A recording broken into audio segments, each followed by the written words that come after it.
তৃণমূল মানেই কমেডি নাটক, আর আজ বুধবার সকাল থেকেই সেই নাটকের সাক্ষী হলো বিধানসভা।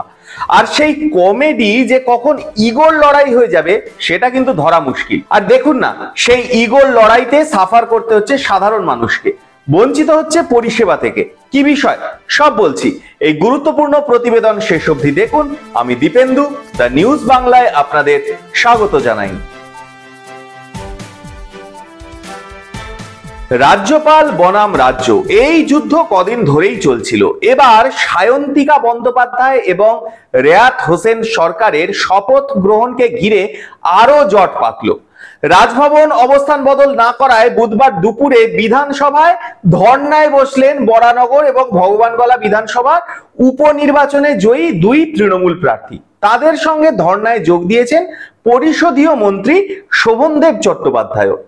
সায়ন্তিকা এবং রায়াতের পাশে প্ল্যাকার্ডে লেখা, শপথের জন্য মাননীয় রাজ্যপালের আসার অপেক্ষায় রয়েছি।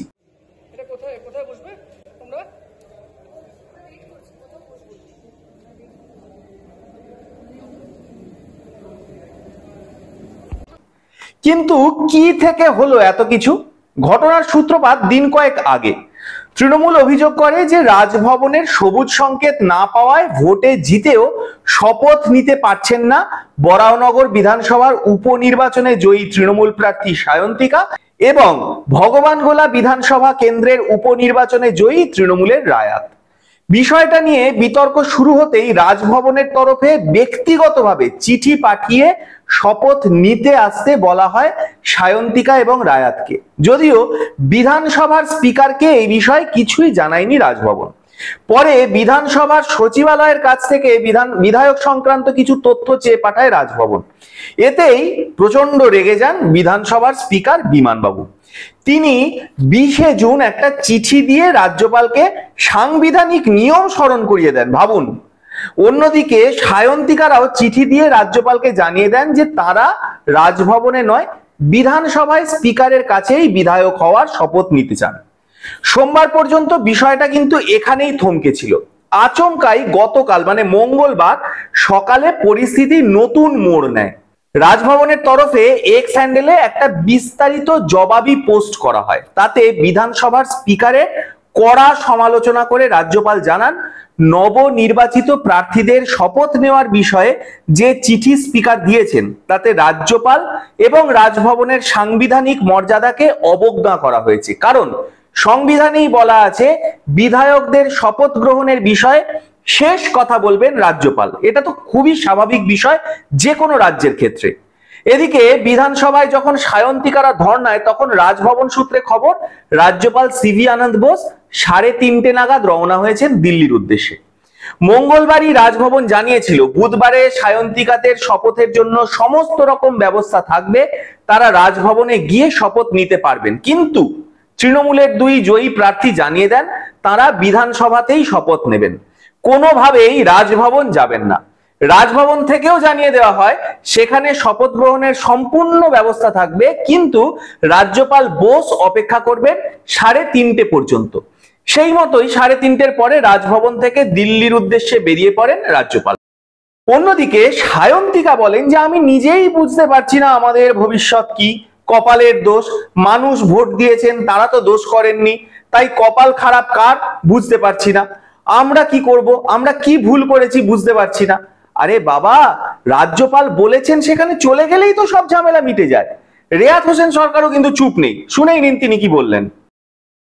দেখুন, আমরা চাই যে বিধানসভায় উনি এসে স্পিকারের সামনে আমাদের যাতে ভোটটা হয়, ঠিক আছে, এটাই আমরা চাইছি। আপনারা কি কালকে বিধানসভায় আসবেন? আমরা বিধানসভায় ওনার জন্য 12টা থেকে 4টে পর্যন্ত আমরা এখানে ওয়েট করব। আপনারা রাজভবন কালকে যাচ্ছেন? আমরা বিধানসভায় আমরা এখানে ওয়েট করব। এই সংঘাতের মুহূর্তে বিধানসভার স্পিকার বিমান বন্দ্যোপাধ্যায় বলেছেন, সংবিধানের স্রষ্টা BR আম্বেদকর বলেছিলেন মধ্য মেয়াদে যদি কেউ বিধায়ক হন তাহলে তার শপথ বাক্য পাঠ করাতে পারেন কেবলমাত্র বিধানসভার স্পিকার। বিমান এটাও বলেছেন যে জটিলতা তৈরি হয়েছে তা নিয়ে তিনি আইনজ্ঞের পরামর্শ নিচ্ছেন, প্রয়োজনে রাষ্ট্রপতির কাছেও তিনি যাবেন। ভাবুন কত দূর অবধি ভেবে নিয়েছে বিধানসভার স্পিকার। রাজ্যপাল জেনে শুনে যে একটা, আমার মনে হয় তিনি একটা চ্যালেঞ্জ গ্রহণ করছেন, একটা চ্যালেঞ্জ দিচ্ছেন মনে হয়। এটা ঠিক করছেন না রাজ্যপাল। ওনার বোঝা উচিত ছিল বিধানসভার সদস্য হচ্ছেন এরা দুজন, বিধানসভাতে এসে শপথ গ্রহণ করানোটাই ঠিক উপযুক্ত হতো। আমরা লোকসভায় কি দেখলাম, লোকসভায় তো রাষ্ট্রপতি সবাইকে শপথ দেননি, প্রোটেম স্পিকার করেছেন। পশ্চিমবঙ্গের ক্ষেত্রে দেখছি একটা অন্যরকম তিনি চিন্তা ভাবনা করছেন। এটা কেন করছেন আমি বলতে পারবো না, এর পেছনে কোনো উদ্দেশ্য থাকতে পারে। উনি কি চাইছেন আমি কিছু বুঝতে পারছি না। এর আগেও কিন্তু এরকম একটা ঘটনা ঘটেছিল। এর আগে ধূপগুড়ি উপনির্বাচনে জয়ী নির্মল চন্দ্র রায়ের শপথ নিয়েও একই রকম জটিলতা তৈরি হয়েছিল। শেষ পর্যন্ত কিন্তু নির্মলবাবু শপথ নিয়েছিলেন রাজভবনে গিয়েই। সায়ন্তিকাদের ক্ষেত্রে শেষ পর্যন্ত কি হয় সেটাই দেখার। আপাতত তো রাস্তায় বসে রয়েছে সায়ন্তিকা আর রেয়াত। কিন্তু যেটা মূল কথা, রাজ্যপাল তো একটা রাজ্যের প্রধান নাগরিক।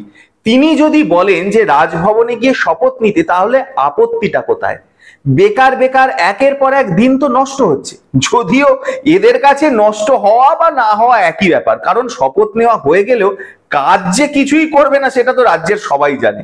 শুধুমাত্র নিজের ইগো স্যাটিসফাই করার জন্য এরকম নাটক হচ্ছে, ঠিক কি না? আপনারা কি বলেন? আপনাদের মূল্যবান এবং গুরুত্বপূর্ণ মতামত জানান দ্য নিউজ বাংলার কমেন্ট সেকশনে। আর দেখতে থাকুন দ্য নিউজ বাংলা। বাংলা রাজনীতির এই ধরনের কোনো ঘটনাই আমরা চেপে রাখতে দেব না।